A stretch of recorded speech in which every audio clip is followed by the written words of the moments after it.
This three-bean casserole is dumb. I'm so sorry, babe. I hadn't tasted him yet. I'm sorry. I'm sorry. Looking forward to, you know. Like, don't talk about the ingredients. I know. Yeah. After, it's just a surprise for your mouth. yeah.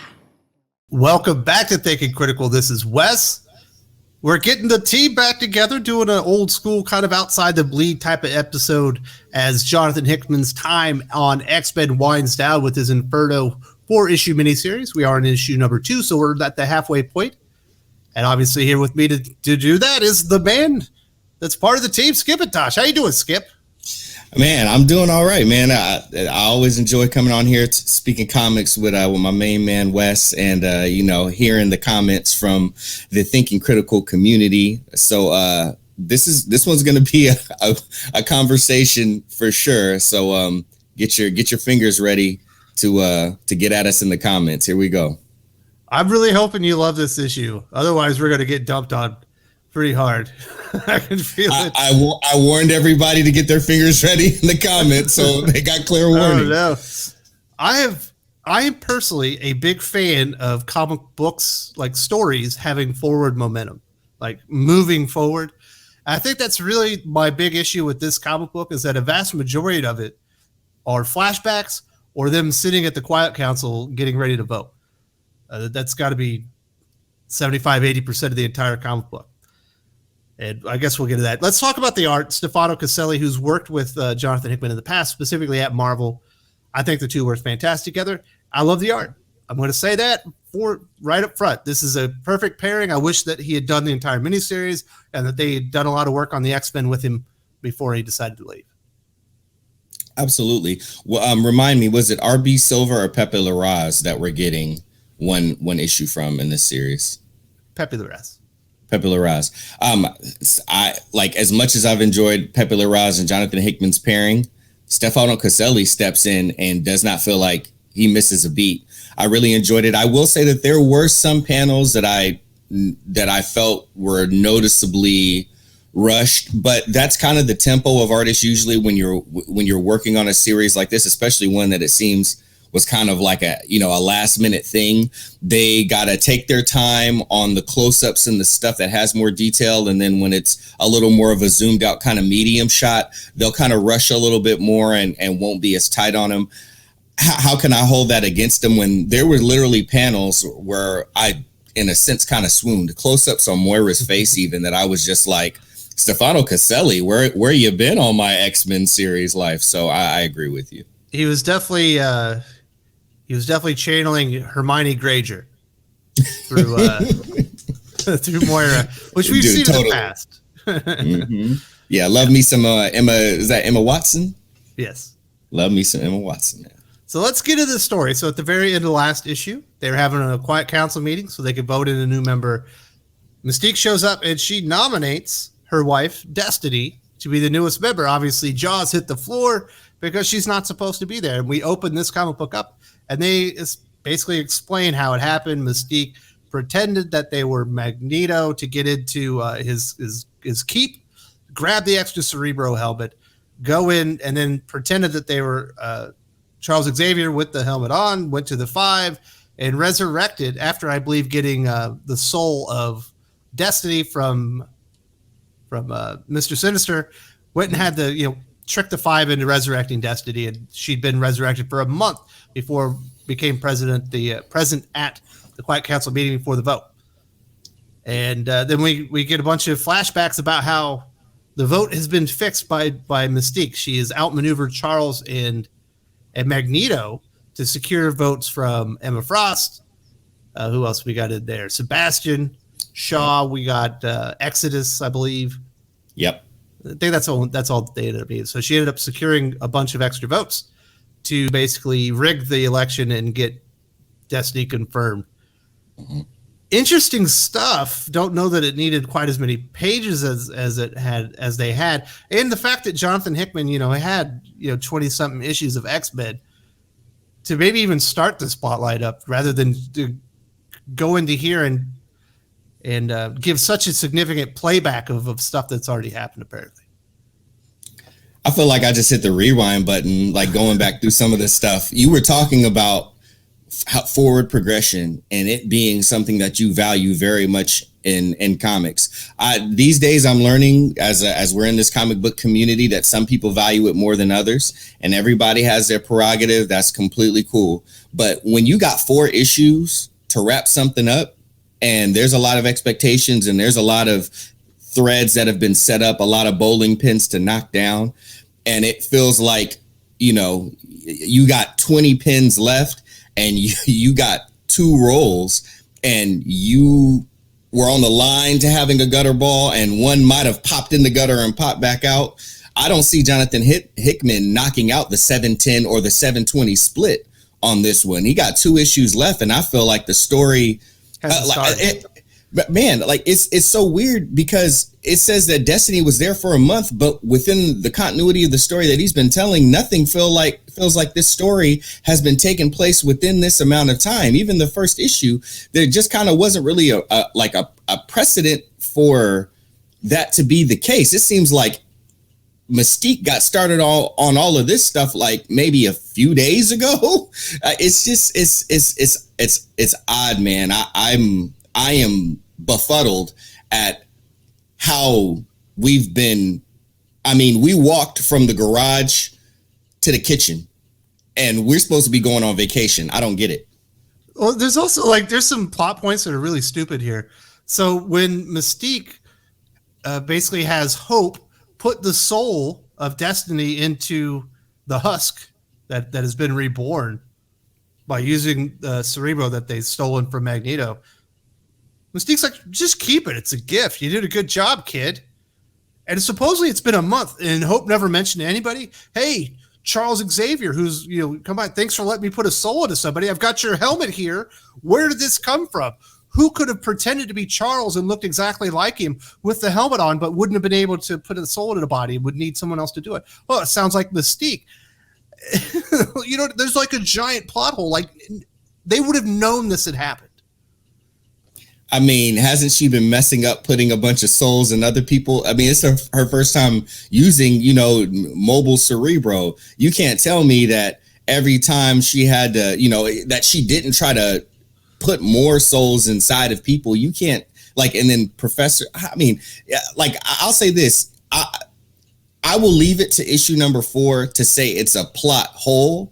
But right now, there is definitely a gap that if that is not filled, that it's going to turn. I mean, it's almost like a cavity that hasn't gotten to the root yet. If Jonathan Hickman doesn't address this cavity in this story, by the time we get to issue number 4, the tooth is going to have to be extracted. It's like, hey, why do you have a Cerebro helmet in your room? Oh, right. Charles Xavier gave it to you. That seems odd. Why would he give you a Cerebro helmet? Hey, Wes, and then a month. Hey, flash forward at 15 minutes later, they're all drunk off their asses, and everybody's passing around the Cerebro helmet. Yeah, drinking out of it or whatever. You're like, get out of here. Eating Jello eating cereal out of it. It'd be like the Stanley Cup. Everyone gets to go with it. I'm going to sleep with it. It's the Cerebro helmet is somewhere in Krakoa right now on a tour. Okay. Oh my gosh, what is happening? So they do secure the votes. Destiny is, elected to be the newest member of the Quiet Council, and they have a meeting with Moira, and she is furious. She's very, very upset. It's only going to take them so long to figure out what all's going here, and that we're kind of all doomed or whatever. And then they hatch another plan that, they need to bring another inside person onto the team, and I don't even think they really explain why it's Emma, because might as well be, I guess, because she wields power. I guess because she's a precog who is on the quiet. Well, not a precog. She's a telepath. But yeah, telepath. But I mean, I guess if there's anyone that it's hard to hide this stuff from while things are beginning to transpire, it's probably her. Also, I would say she is within Krakoa, she's probably the 3rd most powerful person next to Magneto. I mean, devious. Well, maybe after Sinister, she's the 2nd most devious. Why would you want anyone to want this person in on your little secret that no one can find out about? As if she's not going to use it to her own personal gain.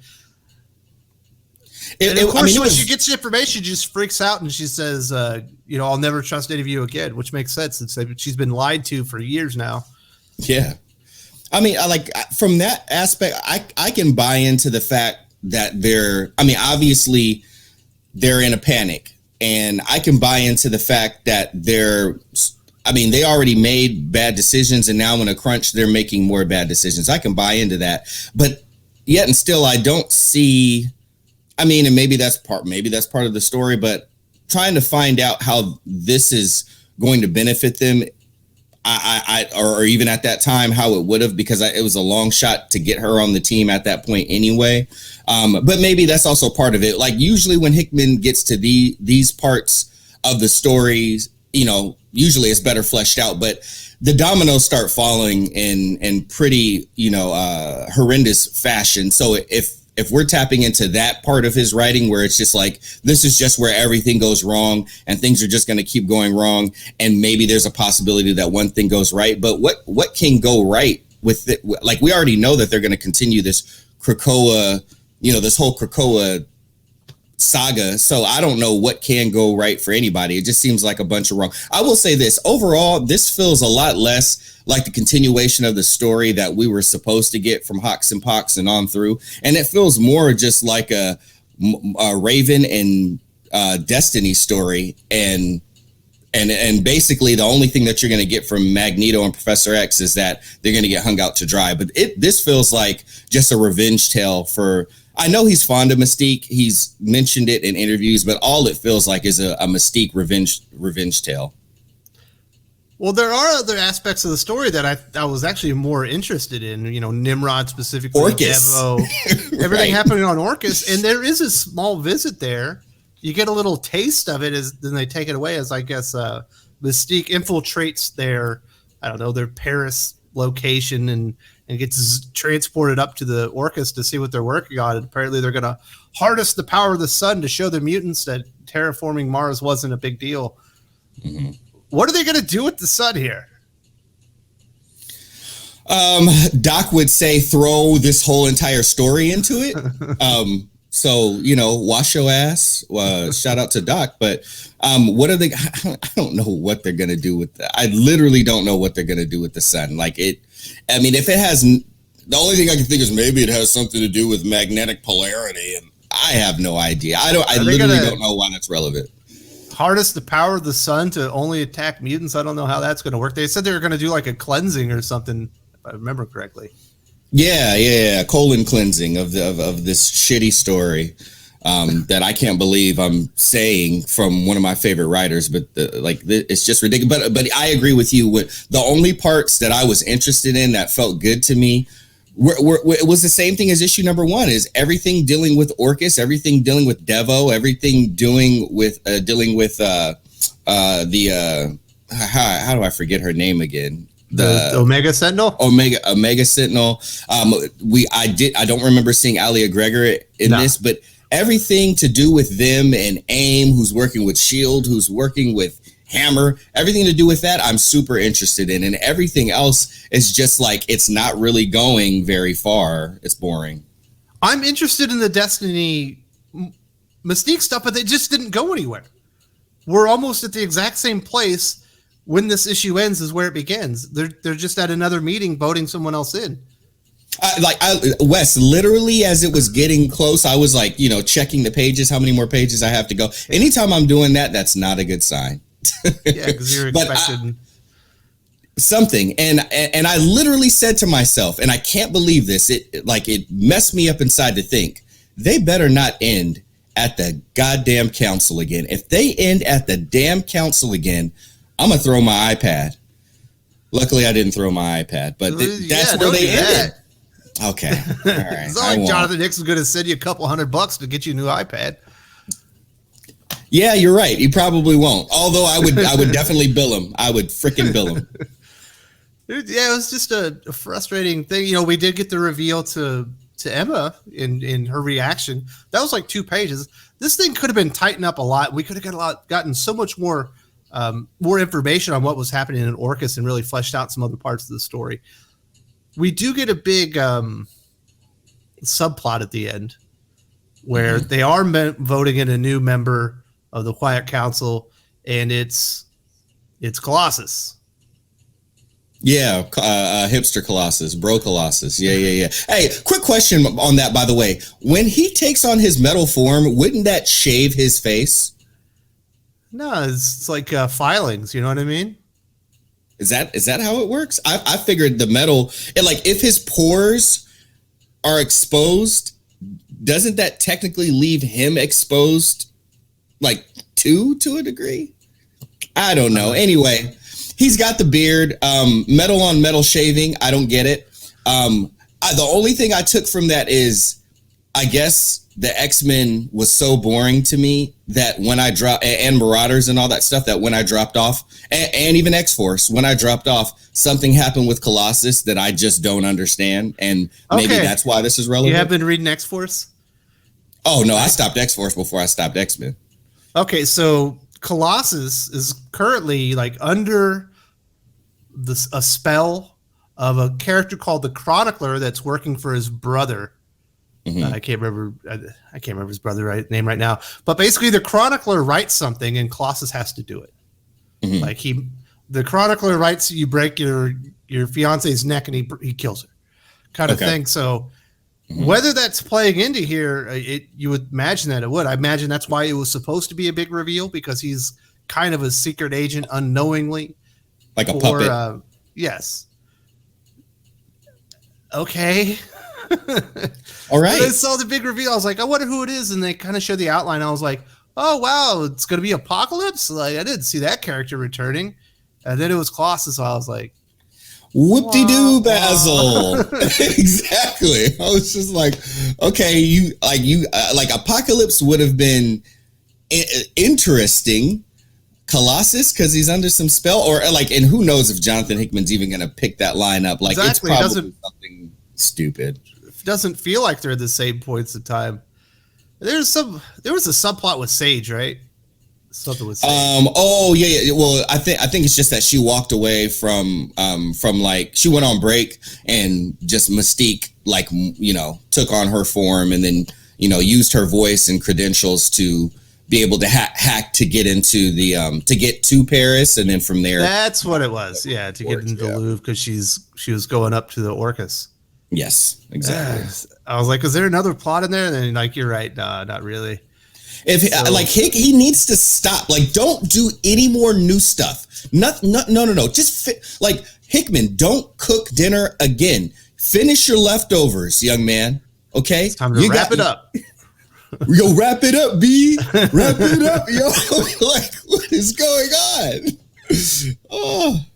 So for me, this was the art was fantastic, and there were a couple of moments that I really did enjoy, and the moments of progression were certainly appreciated. Welcomed. But it just wasn't enough of it. It was like, you're like walking in quicksand with this comic book.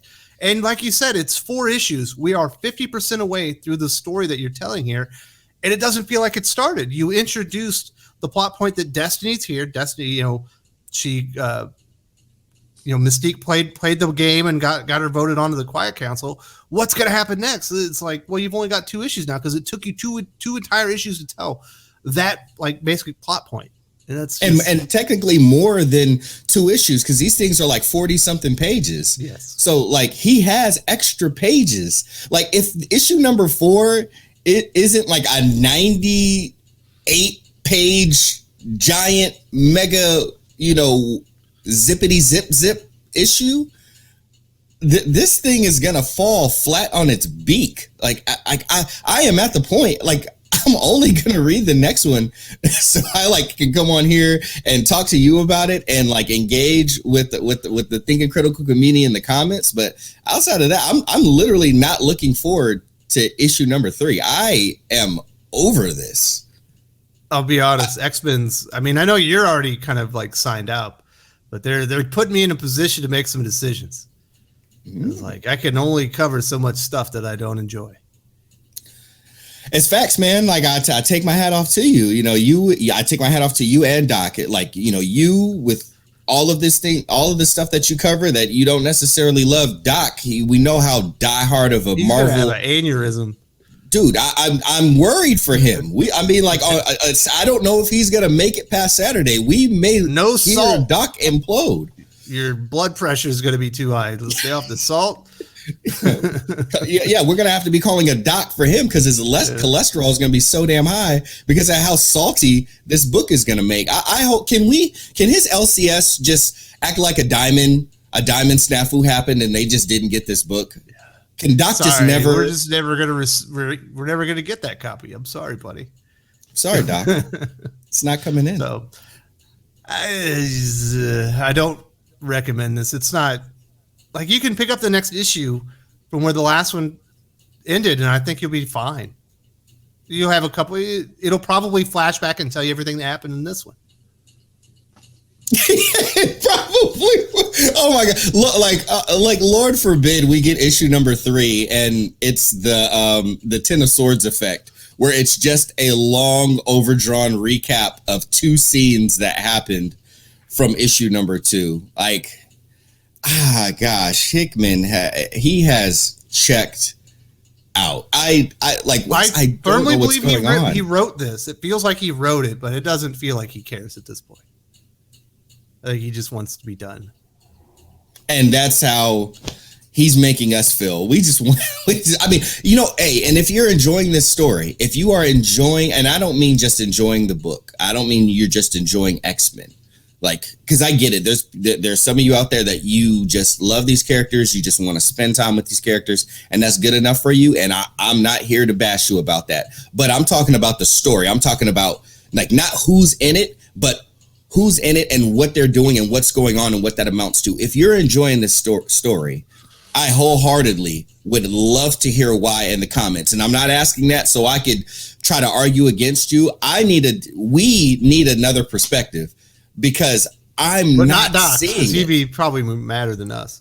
Yeah, hey, Doc, if you're watching this video, you should have stopped 20 minutes ago. So Doc, matter of fact, Doc is banned from the comments right now. Doc, you got to walk that way, buddy. Like, we'll hear from you on Sunday. But everybody else whose name is not Doc, and you enjoying the story, or you feel any way about the story, but especially the ones that enjoy the story, please comment below. I want to read. I want to try to gain that perspective because this is my favorite writer in comics, and I'm not digging it. Yeah. Hey, and if you feel like it, take a triceratops-sized dump on us in the comment section. Call us morons. We can handle it. We're big boys. Yeah. Just don't go too out of line, I'm saying. But yay, it's all good. We can handle the feedback. So I will persevere. I will endure.